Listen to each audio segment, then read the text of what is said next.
Welcome back to the Unbottled Show, where we talk boldly, little controversial, about alcohol, addiction, and everything in between.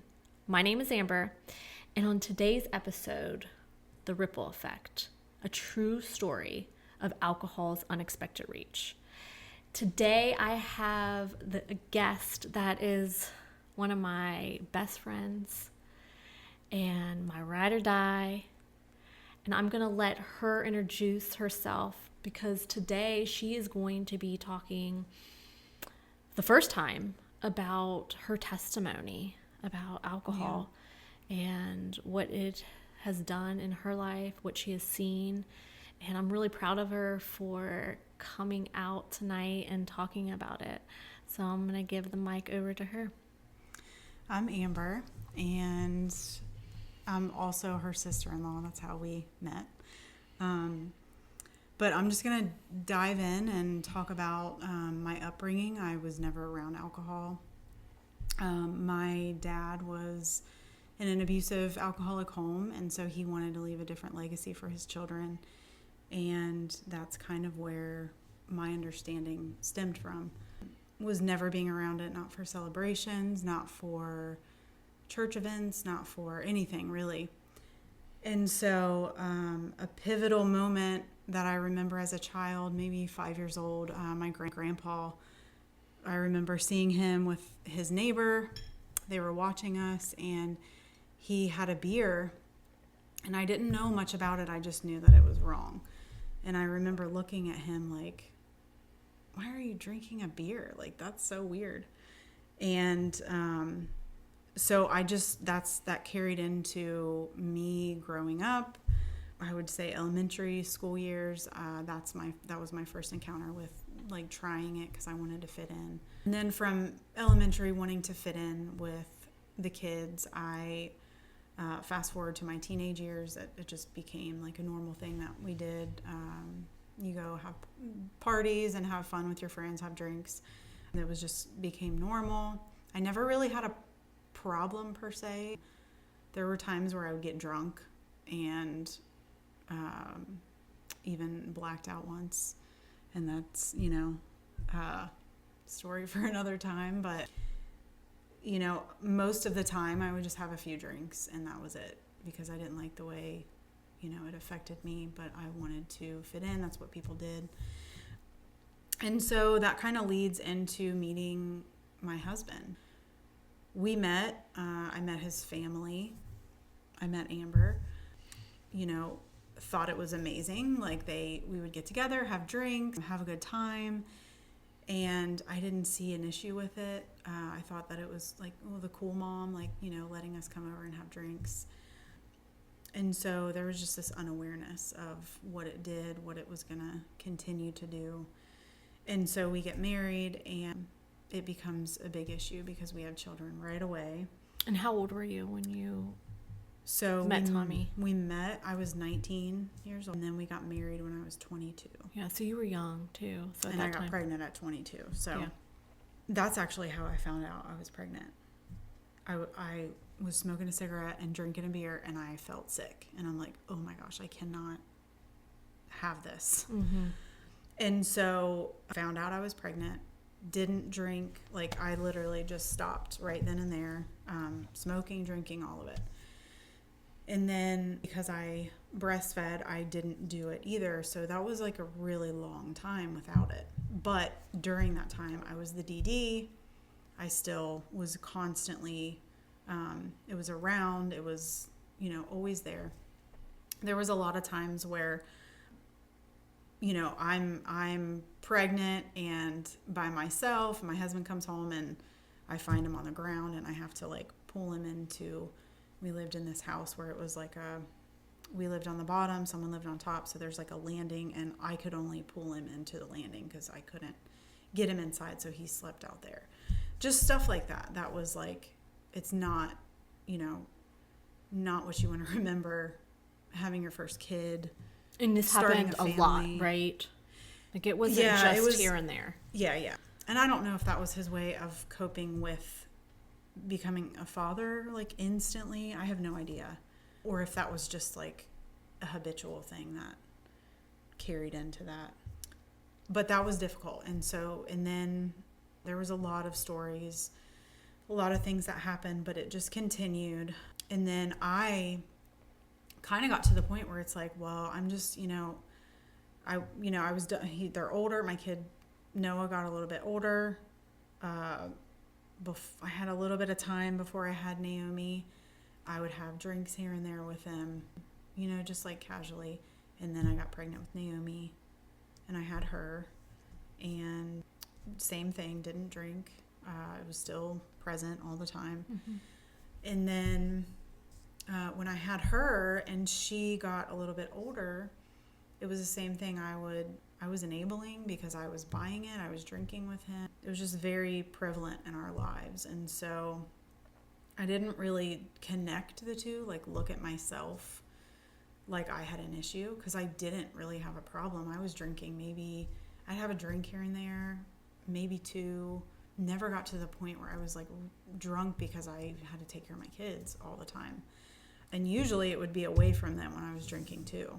So it was not like I had this like huge problem. And did you notice that you were, because we would go out a lot on the weekends, and I definitely had the problem, and I know that there's a lot of viewers out here that know what I do for a living, and that I'm out there sharing my story, that I did have a problem that you didn't really know that right. I struggled with, was struggling with alcohol for years, silently.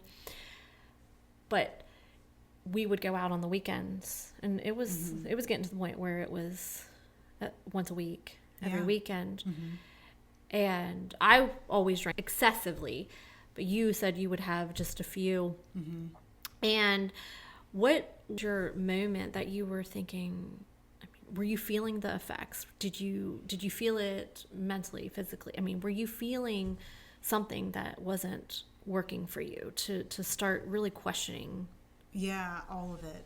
Mentally, emotionally, physically, because I was really into health. I really cared about my health. I was working out all the time. I was eating really healthy. That was my legacy that I wanted to pass on to my kids, was teaching them about food and health. And it's funny how alcohol never was like, oh, that's not healthy to do. It was just something that I just did. And so kind of back to us going out and the comparison thing, like I'm thinking about you having a problem, and I think I didn't know, because we would often talk about like your family and how you didn't want to be like your mom. And I would think like I don't think that you're like that. Like I didn't feel that you were like that. So in my mind it's like, well, you're not like cussing me out and doing all these things, and we're having a good time, and you're kind, and all these things. Not getting kicked out of bars. Yeah, and we would go and have a good time. Yeah, it wasn't this like, oh gosh, Amber's gonna go get us kicked out. Like, yeah. And so in my mind, it's like, she doesn't really have a problem. Like, so. Yeah. Yeah. So you're comparing you had that comparison where you didn't think I did, but you also, there was something stirring in you while we were doing this. Yeah.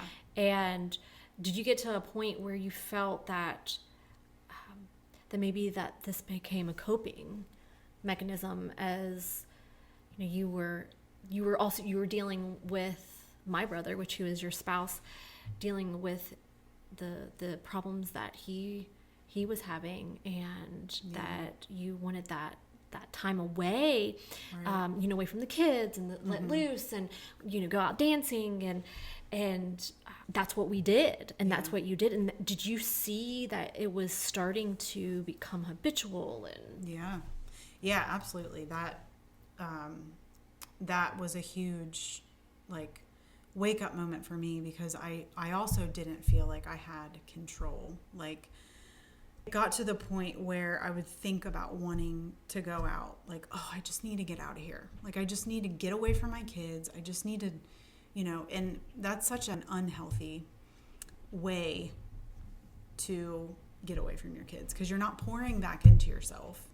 You're actually depleting what you have or what you had, you no longer have that anymore. And so the next day you're taking care of yourself and your children, not just. I go back to this because I think this is so important, and I just think it's to say that you weren't out doing shot after shot and getting wasted. You went out and had a few drinks every weekend.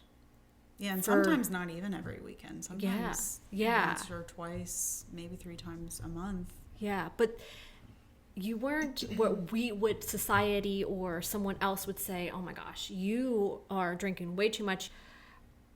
It's actually normalized to do that. Right. You wanna get away from your kids, you wanna let loose, you wanna, de-stress, go out and drink. But you said, I liked how you said, well, now you're not only taking care of your kids, but now you have to, because you felt it. You felt the repercussions of even having a few drinks. Right. Yeah, just a few. And it affected me in more than just not being able to function the next day or be at my best. It was this cycle that I got into that even though I didn't have a problem, it was really hard to get out of. I'll talk about Naomi. My daughter had such a difficult time. Any time that she saw a drink in my hand, she would go and cry, and she was so upset. And I was kind of annoyed by it because I'm I'm an adult. I can have drinks. It's fine. I don't have a problem. And I always made sure that it was just 1 or 2 when I was around her. It's I'm just gonna have a drink and enjoy myself. Why are you freaking out? But the whole point, it ended up coming down to her not feeling safe because of my husband. I was the stable one in her life, and she felt safe with me, and she didn't want that stability to be messed with. And she vocalized it in a way that a little girl can. And so I kind of dismissed it and didn't really understand the gravity of it until later. And now it's gosh, I wish that I would have seen that as a warning sign. But so the fact that I wasn't able to be there for my child in that way also is it's disappointing, because there was nothing in me drinking 1, 2, it doesn't matter how many. There was nothing that was beneficial for my children, for me. I just wreaked havoc, and then the next day was still wreaking havoc. Right. And so it was what is the point? I just got to the point, and it eventually brought me to a place where I was desperate. I went to Celebrate Recovery. I was going not for myself, actually, to understand my husband and what he was going through, but it brought me to a place of dealing with things, for myself. But during that time, I'm still drinking. I'm still going out. I'm trying to get connected in church, trying to get connected with people. And that was the case as well. In Bible studies and church and all these things, it was there. And what was there? Alcohol? Alcohol, yes. Yeah. So here you're trying to go to different groups and meet different people, and I know you had mentioned that you even were wanting your husband, my brother, to meet other male role models. And what happened is you kept finding alcohol was this. Yeah, we would get connected, and it was he would be oh, this is great. I can just have some drinks. I found my people, they drink. Yeah, and I'm no, that's not what I'm trying to get to. That was really hard. And I do want to emphasize, it is totally our own responsibility as individuals. Absolutely. To make the choice to drink or not drink. Yeah. But your community and the people that you do life with, and there's definitely this quiet influence. Yeah. This influence that doesn't need words, but action. If there's action there behind the influence, it's going to affect you. And either you're going to lean into it or you're going to pull away from it. Yeah. And I remember I'm only going to touch on this just for a quick second, but even my own journey when I was trying to slow down and quit drinking, and I was trying to find community, and I was going to different Bible studies and going to, just different communities. What happened is I would find that they would be drinking as well, once you start getting closer. And sometimes at the Bible studies, or when you get closer to start doing things outside, let's come over and have drinks. And there again, like you said, it's our responsibility. I do not put my alcohol problem on anyone else. It's my personal responsibility. But there again, that ripple effect, you never know who's struggling. You never know who is dealing with any problem in private. And I feel like that's like you said, it's kind of this silent, unsaid thing that's happening. Yeah, that's true. Yeah. Yeah, getting involved with groups, church, Bible study, all that. And I still, this whole time, never really thought that I had an issue. I was like, well, I can take it or leave it, or it is what it is. Like, every single time I got pregnant, it was like a no-brainer. I quit doing it. It wasn't hard. It just came naturally. But this time in my life where I'm like using it as a coping to get away, I'm having drinks with my husband, going to restaurants, bars, whatever. And there's a time where my husband was trying to quit, and he asked me, hey, why don't we do this together? And, we cannot drink together. Like, and he emphasized the word forever, like not like never, like we're not going to do this ever again. And to me, I'm just like, no, like I don't have a problem. You're the one with the problem. And that's so arrogant. Like I think back on that, and it's like, what stronghold in my life made me say that? Made me be like, no, I'm not going to quit. That's not my problem. We're married. Like, we're supposed to be one. Like, I'm supposed to be encouraging him, and I'm telling him no. And you've watched this substance literally destroy lives. Right. And you've watched it in my family, and it's continuing. Yeah. And you've seen what it was doing in your marriage, and you still are like, I'm not drinking as much as you. I want to continue. Yeah. Why do you think that you were holding on to this? Well, I had to think about that for a while. Like, it took me a while to get to that place where I even wanted to think about it. But once I started thinking about it, I'm just like, yeah, why is that? Like, why do I want to hold on to it? And because I was using it as a coping, and it had a hold on me, even though I didn't feel like I had an issue. And it was huge because of, the people that I was around, I was doing life with, I was, it was just like this normal thing. And so it was hard to get away from, and I didn't want to isolate.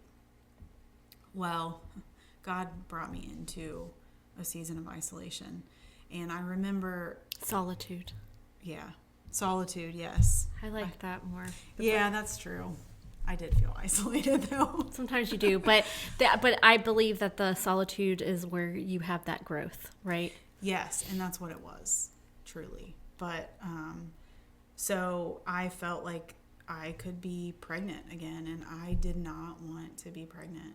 Like, I remember my kids were like older. They were at that age where they could be left home. Literally, for the first time, me and Tommy went out to eat by ourselves and left them home. And we were like, oh my gosh, this is amazing. And it was like I was getting my independence. But I realize now that that independence would have went a different direction if I would have continued. And I got to a place where I was like, Lord, if I could be pregnant, if this could be the thing, then let it happen, because I know you have something more for me. Like, I just felt it as much as I did not want to be pregnant. Like that in itself could be a whole other podcast, because there was a lot of emotions there. But yeah, so I was pregnant, and I was so upset. I cried, and I prayed a lot, and I just leaned into God, and I was like, you know what? If this is what you have, then I'm all in. Like, this is what I'm gonna do. And there was a time period where I would say the last 2 months and the first 2 months that I had my daughter, I could barely walk because my sciatic nerve, it was so bad. Like it was like I couldn't do hardly anything. And so I just sat. Like, it was so hard because I am a pretty active person, and I was like, you know what? I'm just gonna like lean into watching stuff that's gonna, get me in the right mindset. Podcasts, sermons, whatever. And I went on this journey for a really long time of discovering what God had for my life, and alcohol didn't fit into it. And so I feel like that's kind of where he brought me, and I don't want to go back because it never served me. Like, it never, now that I'm completely out of it and I'm on this different road to discovering, who I am, my purpose, how to be a better mother, how to be a better wife, all these things, I don't see alcohol in that at all. So yeah, I don't know. That's kind of like my story, and I'm still, it's still there. I'm still, struggling with people and places and things. Yeah. So do you think you'll ever drink again? No, I don't have the desire. Yeah. Like, I know why that is, because I think deep down we know what it does to us. Yeah. We really do.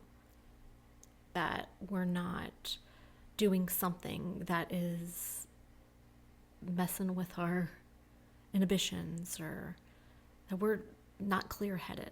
I mean, I think we know when we're drinking. I think we know when we have some drinks that deep down we know that we're not completely sober-minded. We're not going to make the best decision if we are a little under the influence. I'm not saying fully intoxicated, but I'm saying a little under the influence. I think we really know that. Yeah.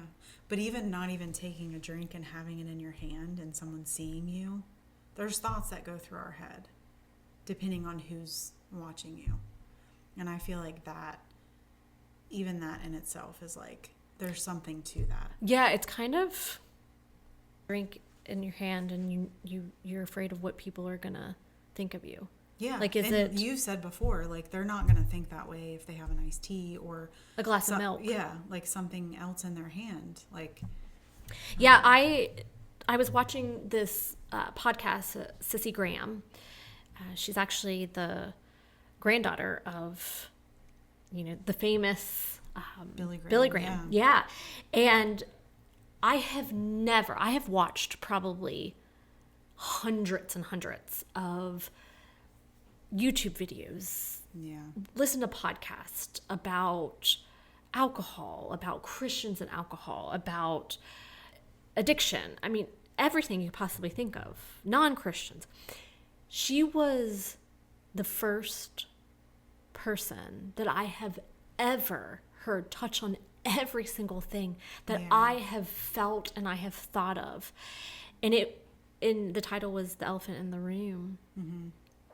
And one of the things that she said was a little story about a Christian comedian, went out with, he visited a church, and he went out to dinner with several of the pastors, and they were at dinner, and he wanted to order a drink, and so he went to the bathroom, alcoholic drink. He went to the bathroom, and he told the server, "Hey, I'm going to order a glass of water, but I really want this alcohol," because he wanted to say it, and so when he came back, I guess he talked to another pastor and said what he did, and the pastor goes, "Oh, I did the same thing." And that hit me more than anything, because why And I know some people that are watching this are gonna be like, oh, because of other people and how they view and all that. But there's a reason. Yeah. There's a reason, because if he ordered a glass of milk or a Diet Coke with all the, ingredients in it, no one's going to say anything. They're not going to think twice. Even if he ordered a Red Bull, which isn't the best and the healthiest, right? But if he ordered a Red Bull and he was holding a Red Bull, people are like, oh, that pastor drinking that Red Bull. Right. But there's something about alcohol. Yeah. And I feel like I do know, but... Yeah, I definitely think there's a spiritual component there that people don't associate with, whether they're spiritual or not. I think that's what it has to do with. Yeah. Because there's, when we are coming from a place of our flesh and not allowing the spirit to come forth, alcohol, or when you're allowing the flesh to be in the driver's seat, that's when alcohol comes in. But the spirit wouldn't be able to be in the driver's seat if that was the case. Yeah. Yeah. Well, there's much more coming out of the effects of even moderate drinking that has there's no safe there is no safe levels, and a lot of people they're unaware of that, and it's coming out more. But I just want to thank you so much for sharing your story for the first time. Yeah.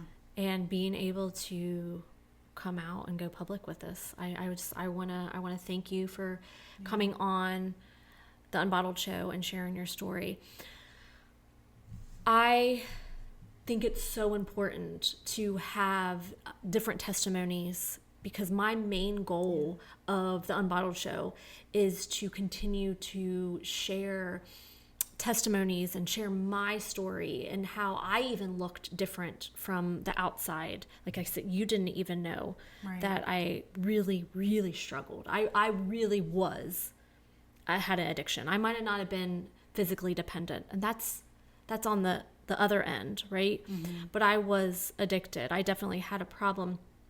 But I want to continue to share these testimonies and stories to what it can look like, that everybody has an individualized story on what alcohol can do to them and the ripple effects that it can cause, and what you can see with family, with children.